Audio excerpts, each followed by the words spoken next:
Welcome to another episode of the Lone Recruiter Podcast. I'm your host, Brett Clemenson, and if you're a recruiter out on your own or just lacking general guidance or support, you've come to the right place.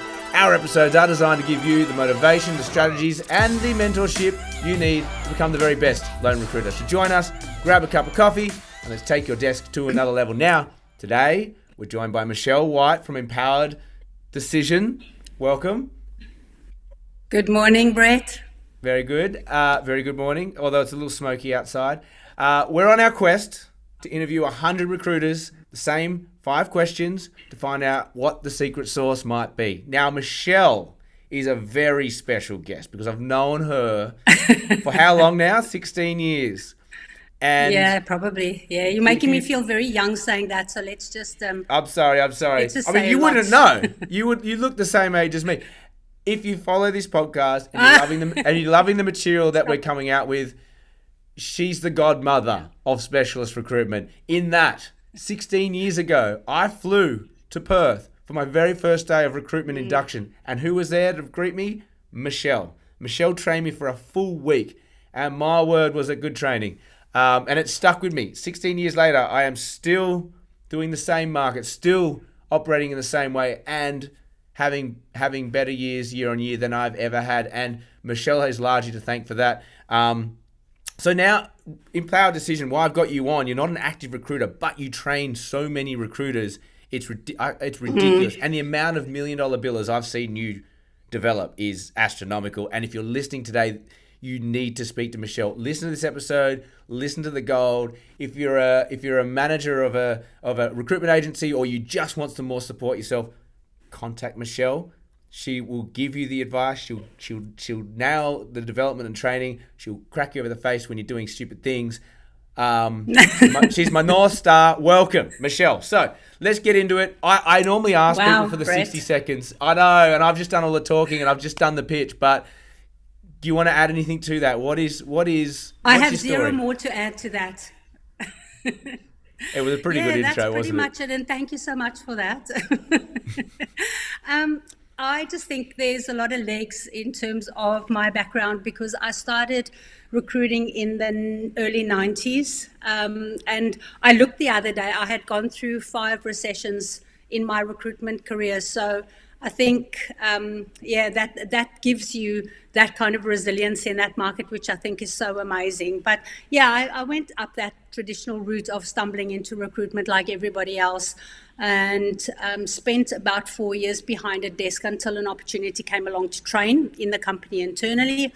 And I did that whilst managing a team of 5. So in the old days, working till like 11:30 at night wasn't odd for us, because I used to train a 30-day program and then mentor people after that, and then also had my own IT team that I ran. So I used to manage them at night. So when I stopped training at the end of the day, I took one of them each day of the week and just managed them. So yeah, it was hard yards in those days, but yeah, it makes you tough. So my experience is a combination of recruitment experience, corporate training, sitting at desk, helping people, building people. So yeah, it's in the blood. It's in the blood. So. Well, I know we could talk literally for hours on this, but we don't have hours. We have 10 minutes. Let's get stuck in. And when I prepped you for this, you were like, "Oh my goodness, 10 minutes? Is that for half a question? What is this?" So the depth, what she wants to go deep, but let's just go. I'm gonna ask that first question. So KPIs, some people love them, some people hate them. But if you had one to measure your desk, to go, where are we? Where are we right now? What is that metric? For me, it's managing your pipeline. I think that it's an incredible business tool and a self-management tool that you at every point in time know exactly where your business is. So I'm a big fan of creating some kind of visual where you get a really realistic picture about your business, because I think we can go through days being really busy, but at the end of the day, not achieving much. So that pipeline for me helps people with less experience. So if you're newer to recruitment, what that pipeline really says to you as an indicator is it shows you your fault lines and your break points, because I think throughout the process there are critical points. And when you look and manage that pipeline, you see where your fine-tuning points are. So I think as a new consultant, it's a really valuable tool. And then for people that are really experienced, for me, you become that self-manager where you're both the producer and the person who regulates what it is that you're doing in your business. And if you have a pipeline, you become very predictive in your business. So you look at things like identifying, attracting your talent, which obviously is, as we all know, the superpower of a recruiter, to make sure that those people get converted, and then look at your next break point, which is your interview process, which is a very, very important part of it, and your moment of truth is, am I hitting my market? Am I understanding what my market's looking at? And then your conversion rate from interview to placement. So for me, in one word, if you asked me to just put one concept down, it's just realistically looking at that progression of all of your deals as a very strong KPI. And are you suggesting... And if that answers it for you? Well, it does. I mean, what's the KPI that matters most? You're just saying, well, I just want to see the pipeline. And I know how you operate with the triangle logic, and but there's probably other ways people track pipelines. You just want to... Just crystallize what you said. You just want to be able to see in one shot, like, what's the flow of deals? What's impending? What's in second interview? What's in first interview? What are the jobs? What do the new candidates look like? Is that what you mean? And it should be like a funnel. Yeah, it just gives you a very realistic picture of where you're at, because if you don't know where you're at, you don't know where to put the emphasis, because sometimes in your business, you need to be generating new business. Other times you need to be closing off a lot of things that are sort of at that midpoint. And it just shows you everything really in real time. And I really like that, because I think that it just navigates you through your day. It just puts your head in the right space as well. Yep. Great. Great answer. Haven't had that answer yet, so I like that. Second question for you, and this one's going to kill you because I've seen your interview forms, but if you could only ask 3 questions in an interview, what are they going to be? What are those 3 hardest questions? thing to answer. All right, so I think the first thing is whether the candidate can articulate their life experience, because I think in those life experience comes that proof of performance. So I'm very keen on a candidate telling their story, because I think it gives an employer the comfort that they know what it is they need to be doing because they've done it before. So it's just preparing and going through that process with your candidate to ask them questions like, tell me about this project that you were involved in. What was your involvement in it? What did you do? Where did you kick the goals? What was the outcome of it? And I think that has become a very strong interview technique for clients in general, where they want to hear what people have done. So it's just that delivery of that for me is those, and there's a set of questions around that, but as a concept, that's for me really important. The next thing is the drivers of the candidate that they base their decision on, because everything comes back to that, and it gives clarity to them when you are working with them in a process to say, let's keep our eye on what really matters, because you get contaminated by so many other things. Is just to really nail those drivers, and not from your perspective, but from their perspective. I think sometimes we understand the concept of asking a driver, but we ask it like this: what are the things that are going to drive your decision? And the person says work-life balance, and you go, cool, and you move on. It's really understanding what they mean by it, because at the end of the day, what happens is that they are going to decide what's important to them, not what is important to you from an assumption perspective. And I think the third thing for me is just really honing in on the expectations of the relationship. What is it that I'm going to give you? What do you want from me? What do I need from you? And just really getting to an agreement of how we're best going to navigate that process. So it's sort of that beginning, middle, and end kind of thing for me. That's a great question, that last one. Great question. A lot of recruiters assume that, they've got great advice and people are going to listen, but not always the case. Yeah, but it's also based on what a candidate's gone through.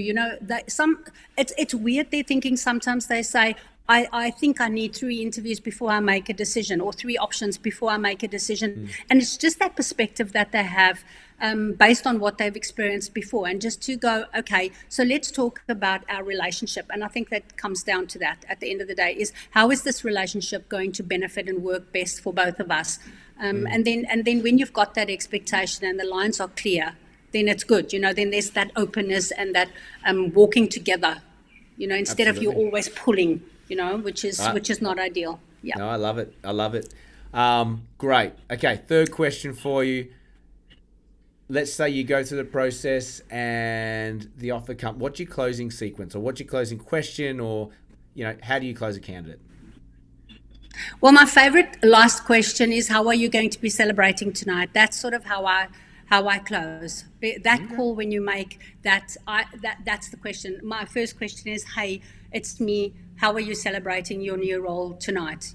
Because I feel that there's a pre-close process for me that I work really hard at. And in that pre-close, we were told that line many years ago of a decision is the elimination of alternatives. And I'm very strong in that pre-close process where I look at everything that can go. So I do a very strong risk management, asking those questions, looking back at my process, what's missing, what am I not hearing? And I want to be in a space with a candidate that they're really comfortable with closing being a natural end result of what it is that you're doing. It shouldn't be this massive event because there's too much emotion embroiled in it. So I think if you go through it step by step and there's a consumption of it with the candidate, I think it works really well because, we close deals all day long. So for us, it's like, here's the offer, close the deal kind of thing. And for people, it's a big decision and it's something that they need to get used to and feel that they own and they feel that they have control over. So my process is pre-close much stronger than the closing. The closing is the congratulations bit. You should know. You should know whether this is happening or not, right? Yeah, exactly. You this shouldn't be what you do when you release that number. It shouldn't be this. It should be, of course, because we've done it, we've said it, we've discussed it. Yeah, that feeling. That's the worst. Shouldn't be that. It still happens sometimes. You're like, I just have to hit and hope on this one. Yeah. That's never a good place to be. Yeah, and I just think, and you know what? I think it's that urgency. We want to get it done so quickly that we forget that there's that little bit of calm down in the middle and just go, okay, let's just take a breath, see where we are, where are you? I don't want surprises. I don't want to hear new information when I'm releasing an offer. So I try and work really hard to get rid of all that stuff before the offer comes in. Big time. Okay, let's say we close them, make the deal, celebrate, we get excited, and then you get that call a week later from the candidate saying, I've been counter-offered. What do you do? Oops. Yeah. I always say to consultants, there are very few issues that we can't resolve for you. And one of them is when you haven't prepared that candidate for the counter offer and it comes at you. And I think from a psychological perspective, when you get that bad news then and you haven't had conversations with a candidate, to reverse out of that process puts you as a recruiter in a very tight spot, because I think, and I can hear it, I can hear when a consultant's talking to somebody, they've got so much pressure that they start fighting for the deal, and the candidate can feel that, and it's sort of the relationship gets a little bit tarnished at that point because they feel that you're in it for yourself now and that you're not supporting them in their decision. So I like taking it back to a point where there's a bit of love between a candidate and a client, and I can see that the process is going towards that final stage. I make a conversation time with a candidate and say to them, and this is for me a coaching thing, this is an added service for me, where you put them in that spot, and some of them have gone through counter offers and some of them haven't. So if they have gone through the process, it's just that reminder, but if they haven't, just say to them, this is why it happens. This is when it happens. This is what you're going to be feeling. This is what you're going to be experiencing. And your objectivity is really important because you need to build credibility at that point where the candidate really understands that you are giving them that information to act in their best interest. So I do a pros and a cons. I say to them, there are counter offers that we've seen that have been beautiful and that have worked out perfectly, but then you are at risk in certain points, and just to point out those risks so that they're just informed. And when they go through the process and they see that you've pretty much mapped and visualized with them what it's going to look like, there's a lot of trust in them coming back to you saying, all right, it happened exactly like you told me it's going to happen. And that's when they ask you advice. But if you come in cold and you're trying to save it without any context, I think that's where it doesn't work. So for me, there's a pocket, and there's literally a 20, 30-minute conversation with that candidate when it's not relevant to say, if this happens, I want you to be ready, armed, stay in control of your decision, whatever decision you make. These are the things that you need to look out for. Because almost always a counteroffer is emotional, right? It feels very emotional. And so when they're 100%. in that decision-making mode of, I'm out, I need a new job, I really want to leave, they're on your side with that conversation. Like, yeah. And forearmed is forewarned, right? Or forewarned is forearmed. How's that expression go? Yeah, whichever way around, yeah. And also, I think that if you know what's going to come at you, if you know that there's either going to be, that emotional response to your resignation, that emotion of why are you doing this to me? So there's very often that anger, or there's disbelief, or we're going to fix it, whatever the case may be. That's when you get embroiled, because you've got a relationship with the person that you're working with.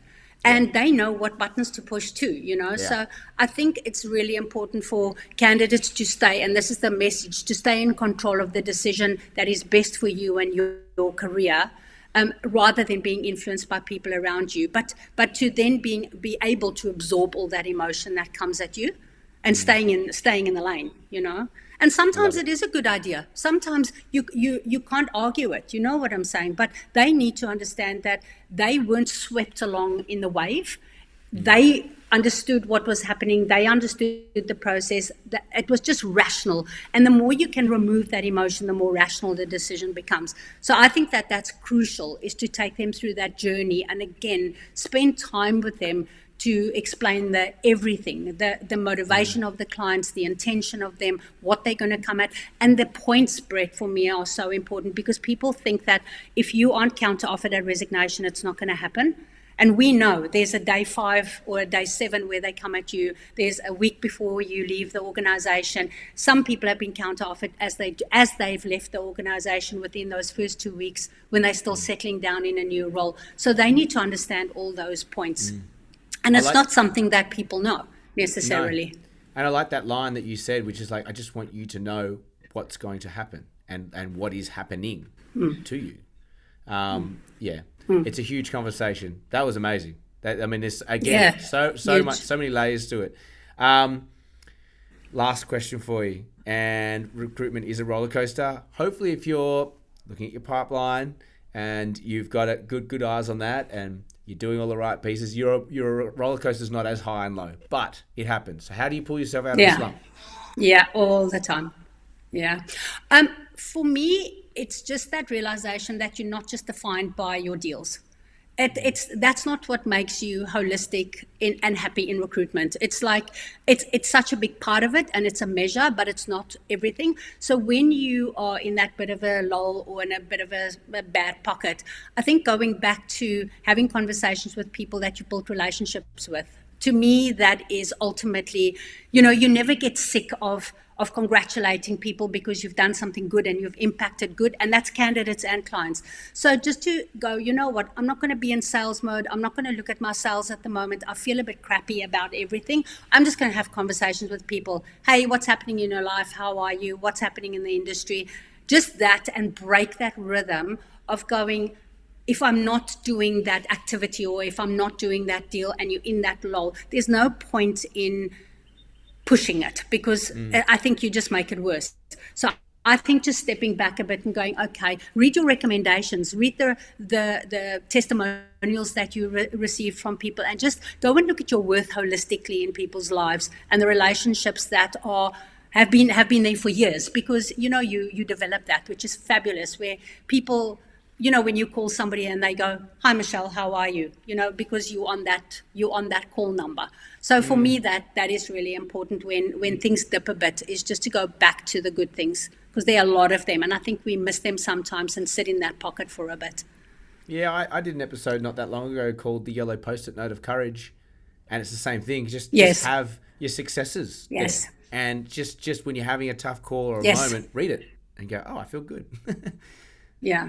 I love it. I love it. Exactly that. You've got enormous impact on people.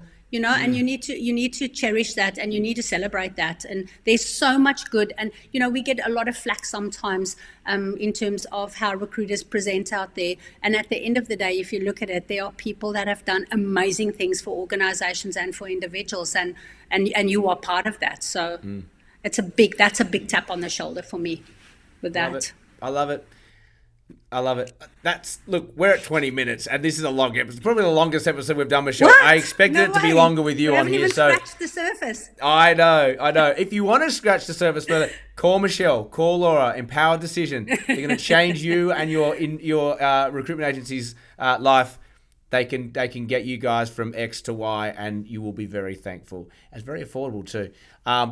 Michelle, that's all we have time for you today. I'm going to wrap this thing up. Thank you, if you've got anything out of today's episode, please like it, share it, give us a review. It's going to be all over the socials. This one's a great episode, so let's go, team. Thank you. Have an amazing day. And as always, may all your deals come true.